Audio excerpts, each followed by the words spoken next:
وہ غلام ابن غلام تھے، مگر اسلام نے انہیں دنیا پر حکومت کرنے والوں کا سردار بنا دیا۔ غلامی سے سرداری تک کا یہ سفر کرنے والا وہ شخص کون تھا؟ جو کہ غلام تھا، غلام کا بیٹا تھا، لیکن بڑے بڑے سردار اس کے ہاتھ چومتے تھے۔ وہ شخص کوئی اور نہیں بلکہ عاشق زلف رسول حضرت بلال حبشی رضی اللہ تعالیٰ عنہ تھے، جن کے متعلق خود رسول اللہ صلی اللہ تعالی وسلم نے ارشاد فرمایا تھا کہ بلال کس قدر اچھا آدمی ہے، وہ تمام مؤذنوں کا سردار ہے۔ حضرت بلال کا پورا نام بلال ابن رباح الحبشی تھا۔ آپ کے والد رباح حبشہ کے رہنے والے تھے۔ حبشہ ملک عرب کے مغرب میں آباد ایک افریقی ملک ہے، جہاں کے لوگوں کا رنگ عموماً سیاہ ہوتا ہے، لہٰذا حضرت بلال کا رنگ بھی سیاہی مائل تھا۔ زمانہ جاہلیت میں ہی حضرت بلال کے والدین مکہ میں آ کر یہیں بس گئے تھے۔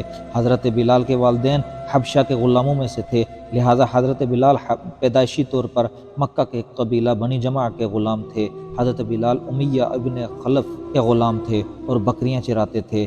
حسب معمول جب ایک دن بکریاں چرا رہے تھے تو ایک آواز آئی، اے چرواہے، کیا تمہارے پاس دودھ ہے؟ یہ آواز دینے والے حضرت محمد مصطفیٰ صلی اللہ تعالیٰ علیہ وسلم تھے، جو اپنے سفر اور حضر کے رفیق حضرت ابو بکر صدیق رضی اللہ تعالیٰ عنہ کے ساتھ غار حرا میں موجود تھے۔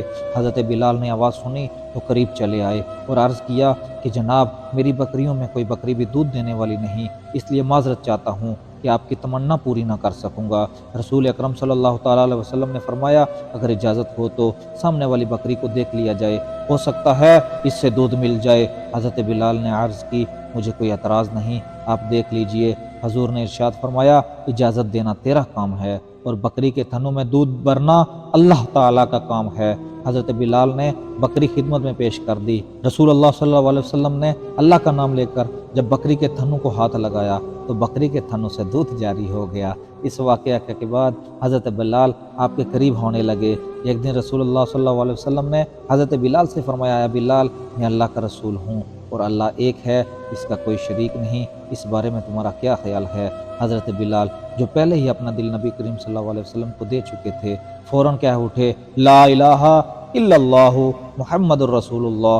بس اسی دن سے حضرت بلال حضور کی محبت کے ایسے اسیر ہوئے کہ آخری سانس تک یہ تعلق قائم رہا۔ حضرت بلال وہ پہلے غلام شخص تھے جنہوں نے مکہ میں اپنا اسلام ظاہر کیا تھا۔ اسلام لانے کی وجہ سے انہیں سخت اذیتیں برداشت کرنی پڑیں۔ حضرت بلال چونکہ امیہ بن خلف کے غلام تھے، جو سخت مشرک اور دشمن اسلام تھا، جب اسے معلوم ہوا کہ بلال نے اسلام قبول کر لیا ہے تو وہ آتش انتقام سے بھڑک اٹھا۔ حضرت بلال کو اپنے پاس بلایا اور ان سے استفسار کیا کہ مجھے بتایا گیا ہے کہ تم نے اسلام قبول کر لیا ہے۔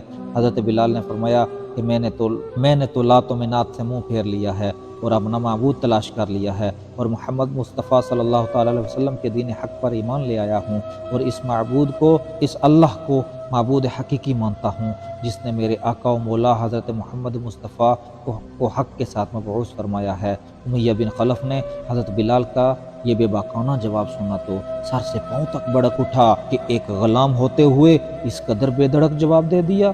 وہ برداشت نہ کر سکا، بولا، اس دین سے باز آ جاؤ ورنہ شدید عذاب سے دوچار کر دوں گا۔ لہٰذا حضرت بلال پر ظلم کا آغاز ہوا۔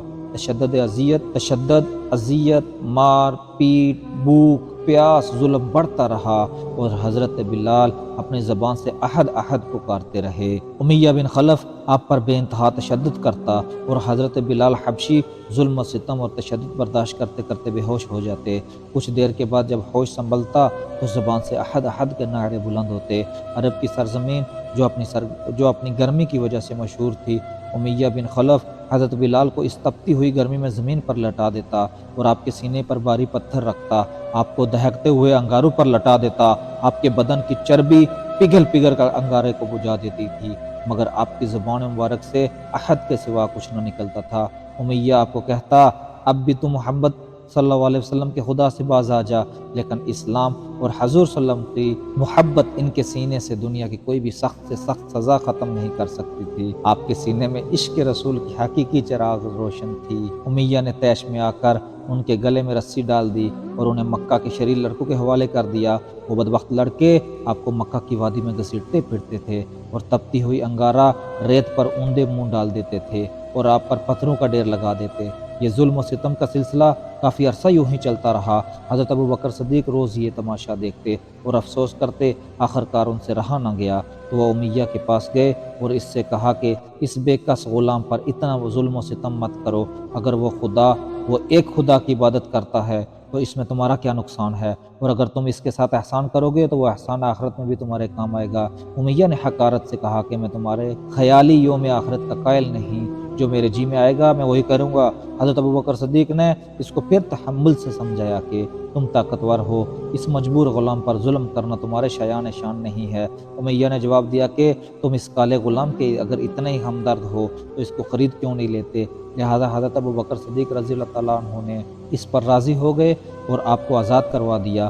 حضرت ابو بکر صدیق نے اعلان کر دیا کہ بلال اب آزاد ہے اور دنیا اور آخرت میں میرا بھائی ہے۔